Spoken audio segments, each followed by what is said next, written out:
रंगापुरम नाम के गांव में रंगम्मा नाम की 60 साल की एक बूढ़ी औरत रहती थी। गांव के बाहर उसकी 10 एकड़ उपजाऊ जमीन थी। गांव के बीचों बीच खपरेल का बड़ा मकान था। संदूक भर गहने और पैसे, सब कुछ था। लेकिन वो उस गांव में सबसे गरीब भिखारी की तरह जीती थी। फटी हुई साड़ी पहनती, एक समय मुट्ठी भर चावल खाती और एक तांबे का सिक्का भी खर्च करना हो तो ऐसे तड़पती जैसे जान निकल रही हो। उसकी कंजूसी इतनी मशहूर थी कि गांव के लोग कहते थे कि अगर कौवे भी उसके घर की छत पर बैठ जाएं, तो उन्हें डर लगता था कि यहाँ जूठा दाना भी नहीं मिलेगा, इसलिए वे भी भाग जाते थे। रंगम्मा अपने घर के चबूतरे पर बैठकर कल रात के बचे हुए बासी चावल में पानी डालकर खा रही है। तभी सब्जी बेचने वाला रामू अपना ठेला धकेलते हुए आता है। रामू, बैंगन है, भिंडी है, ताजी तोरी है। रंगम्मा खाना रोककर हाथ धोए बिना ही दौड़ कर जाती है। हे रामू, आज इतनी देर से क्यों आया? धूप चढ़ जाएगी तो सब्जियां मुरझा नहीं जाएगी क्या? मुरझाए हुए सब्जियों के भी वही दाम बताएगा? अरे रंगम्मा काकी, अभी तो सूरज निकला है, अभी धूप कहाँ चढ़ी है। देखिए ये बैंगन कितने ताजे चमक रहे हैं। 20 रुपए किलो हैं। 20 रुपए? तुझे कोई पागलपन का दौरा पड़ा है क्या? परसों ही तो तूने 10 रुपए में दिए थे। वो तो पिछले हफ्ते की बात थी काकी, अब मंडी में भाव बढ़ गए हैं। ठीक है, आपके लिए 18 रुपए लगा दूंगा। 18 नहीं, 15 नहीं, 10 रुपए दूंगी। देना है तो दे, वरना जा। वैसे भी इस बैगन में कोई दम नहीं, सब कीड़े वाले होंगे। अरे काकी, 10 रुपए में बैंगन 10 साल पहले आते थे, अब नहीं आते। आपकी सौदेबाजी मेरे बस की नहीं, आप हट जाइए काकी। क्या रे, इतना घमंड? मेरे घर के सामने खड़े होकर मुझे ही नहीं बेचेगा? ठीक है, एक पाव दे दे और ऊपर से धनिया और कड़ी पत्ता मुफ्त में तुझे देना होगा।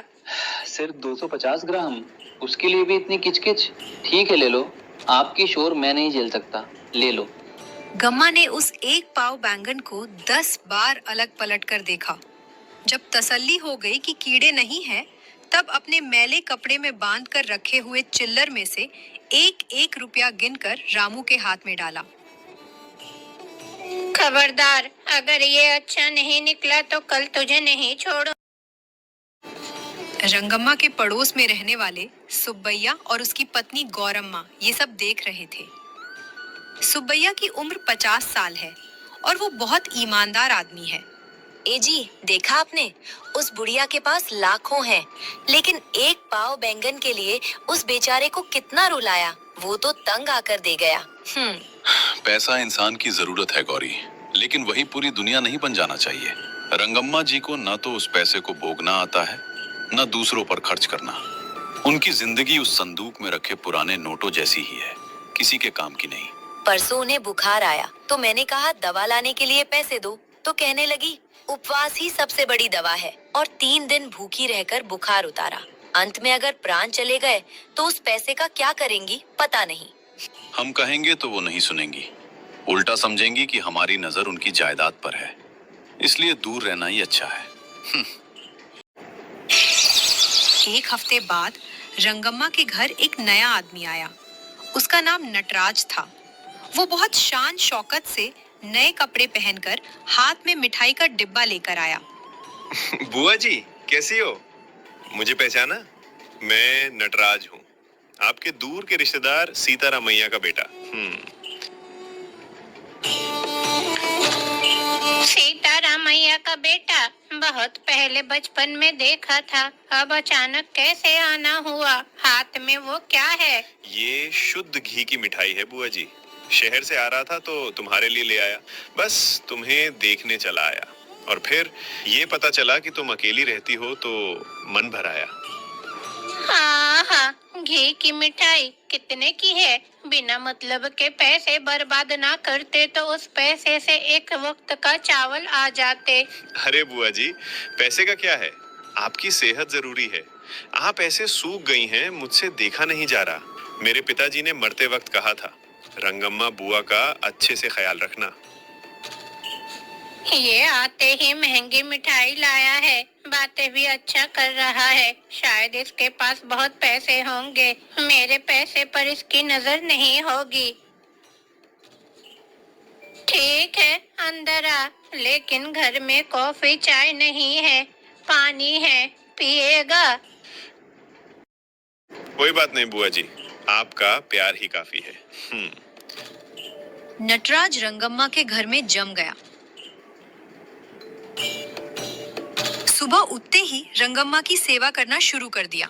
घर का काम करना, पानी भरना, बाजार जाकर अपने पैसे से सब्जियां लाना, सब करने लगा। रंगम्मा उसके काम से बहुत ही खुश हुआ।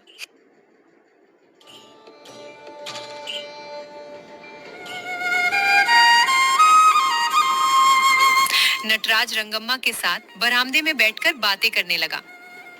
बुआ जी, आजकल बैंक वाले भी धोखा दे रहे हैं। हमारे पास रखे पैसे की कोई सुरक्षा नहीं है। क्या बैंक वाले भी? मेरा पैसा तो मैंने घर में छिपा कर रखा है। अरे बाप रे, घर में? बुआ जी, ये तो और भी खतरनाक है। चोर कब आ जाए पता नहीं।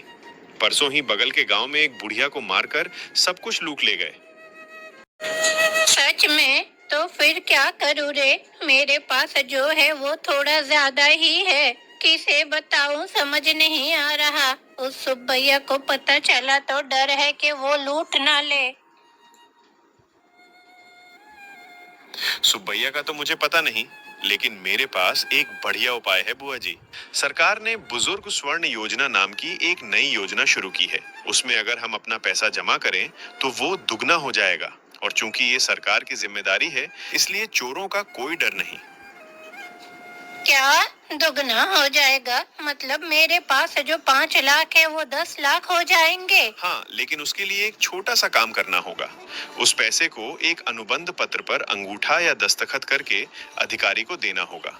मेरा दोस्त वहाँ अधिकारी है, कल ही बुला लेता हूँ।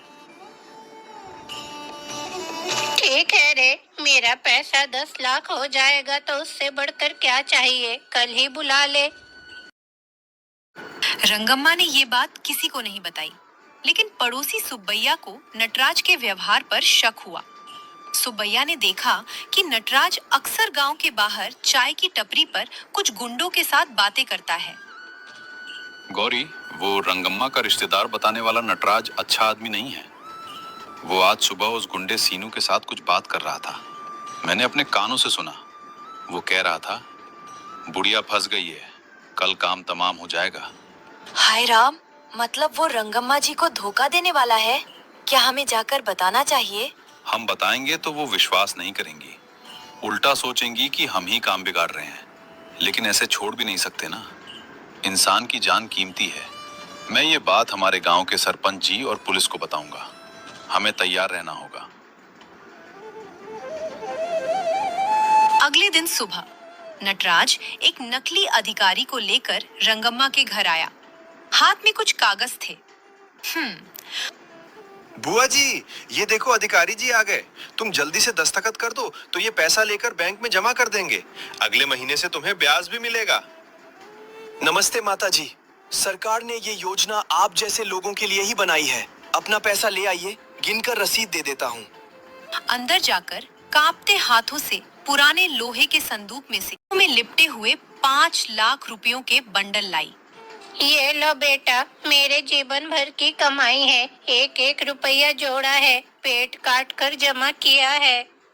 बहुत बड़ा काम किया बुआ जी। इधर लाओ। रुक जा, पहले पढ़ के उस कागज में क्या लिखा है। मुझे पढ़ना नहीं आता है। बस यही लिखा है कि मैं रंगम्मा हूँ, ये पैसा योजना में जमा कर रही हूँ। बस दस्तखत करो। पता नहीं क्यों मेरा मन किसी अनहोनी का संकेत दे रहा है। ये पैसा मेरे घर में रहता है तो तभी मुझे नींद आती है। क्या बुआ जी, ये मैं तुम्हारा भला करना चाहता हूँ और तुम्हें शक हो रहा है। चुपचाप दस्तखत करो। अब तक प्यार से बात करने वाले नटराज की आवाज में अचानक कठोरता आ गई। नहीं, मुझे ये योजना नहीं चाहिए। ए बुढ़िया, इज्जत से दस्तखत करती है या तुझे यहीं मार डालूं? नटराज का असली रूप सामने आ गया। रंगम्मा बचाओ बचाओ चिल्लाई। ठीक उसी समय घर का दरवाजा तोड़कर सुब्बैया, सरपंच और 2 पुलिस वाले सिपाही अंदर आए। नटराज रुक जा, वो पैसा छोड़ दे। सुब्बैया, तू? ये हमारा पारिवारिक मामला, तू बीच में मत पड़। पारिवारिक मामला? हमें पहले से खबर है कि ये तुम्हारा रिश्तेदार नहीं है, बल्कि तू एक धोखेबाज है। तेरा नाम नटराज नहीं, नरसिम्हन है। आप जानते हो, इसने पड़ोस के जिलों में भी ऐसे ही बुजुर्गों को धोखा दिया है और जेल भी जा चुका है। क्या ये मेरे सीतारमैया का बेटा नहीं है? नहीं रंगम्मा जी, सीतारमैया का बेटा तो अमेरिका में है। इसने आपकी दौलत के लिए नाटक किया। मैंने कल इसे गुंडों से बात करते सुना था, इसीलिए पुलिस को बुलाया। पुलिस ने नटराज और उसके दोस्त को गिरफ्तार कर लिया। रंगम्मा के हाथ का पैसा सुरक्षित। वह डर से कांपते हुए सोफे पर गिर पड़ी। रंगम्मा जी, हिम्मत रखिए, खतरा टल गया। सुब्बैया, मैंने तुझे कितना भला बुरा कहा। तू मेरे घर की तरफ देखता भी था तो तुझे चोर कहकर कोसती थी, लेकिन आज मेरी जान और मेरा पैसा तूने ही बचाया ना। मैं कितनी बड़ी पापिनी हूँ। ऐसा मत कहिए रंगम्मा जी, इंसान है तो एक दूसरे की मदद करनी ही चाहिए। पैसा मुख्य नहीं है, भरोसा मुख्य है। हाँ सुब्बैया, इस पैसे के लिए मैंने अपना पेट काटा, सबको खुद से दूर कर लिया। अंत में यही पैसा मेरी जान लेने का कारण बन गया। इतने दिन जो मैं जी वो जिंदगी नहीं, नर्क थी। उस घटना ने रंगम्मा में बहुत बड़ा बदलाव ला दिया। उसने अपनी कंजूसी छोड़ दी। अगले दिन वह सुब्बैया के घर गई। गौरम्मा। रंगम्मा काकी, आप आओ बैठो। बैठने नहीं आई हूँ गौरी, ये लो, ये 5,000 रुपए रखो। अरे क्यों काकी, हमें कुछ नहीं चाहिए। हमने मदद की थी, व्यापार नहीं। ये मजदूरी का पैसा नहीं है बेटी। परसों मैंने सुना कि तुम अपनी बेटी के शादी के लिए पैसों की तंगी झेल रही हो, तब मेरे पास होकर भी मैंने नहीं दिया। ये कर्ज नहीं, मेरा तोहफा है। रंगम्मा जी, आप बदल गईं, इतना ही काफी है। ये पैसा नहीं चाहिए।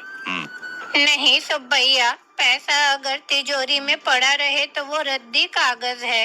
वो 4 लोगों के काम आए तभी वो दौलत है। इतने दिन मैंने कागजों की पूजा की, अब इंसानों से प्यार करूंगी। अब से अच्छे कपड़े पहनूंगी, पेट भर खाऊंगी, मंदिरों में दान करूंगी। जैसा कहा, रंगम्मा वैसी ही बदल गई। अपनी पुरानी देखकर अच्छे कपड़े खरीदे। रामू से सब्जियां बिना मोल भाव किए खरीदना शुरू कर दिया। गांव में किसी को भी मुसीबत आती तो अपनी तरफ से मदद करती। एक दिन रामू सब्जियों का ठेला लेकर आया। बैंगन ले लो, मोल भाव नहीं, पर सब्जियां अच्छी हैं।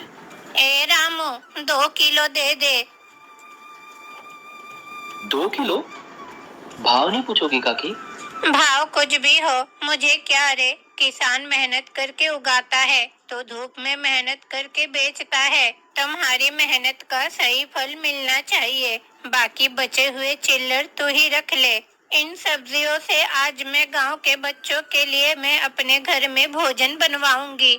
रंगम्मा काकी, अब सचमुच बदल गई हो। अब कंजूस रंगम्मा नहीं, हमारी अन्नपूर्णा माँ हो। रंगम्मा के चेहरे पर अब इतना तेज और संतोष था जो पहले कभी नहीं देखा गया। उसके कमाए हुए लाखों रुपए उसे जो खुशी नहीं दे पाए, वह खुशी अब उसकी ये छोटी छोटी मदद उसे दे रही थी। केवल धन होना काफी नहीं है, उसे भोगने वाला मन और दूसरों को देने वाला गुण भी होना चाहिए। कंजूसी इंसान को अकेला कर देती है और दानशीलता इंसान को सबका अपना बना देती है। असली दौलत पैसे में नहीं, हमारे द्वारा कमाए गए लोगों में और उनके प्यार में है।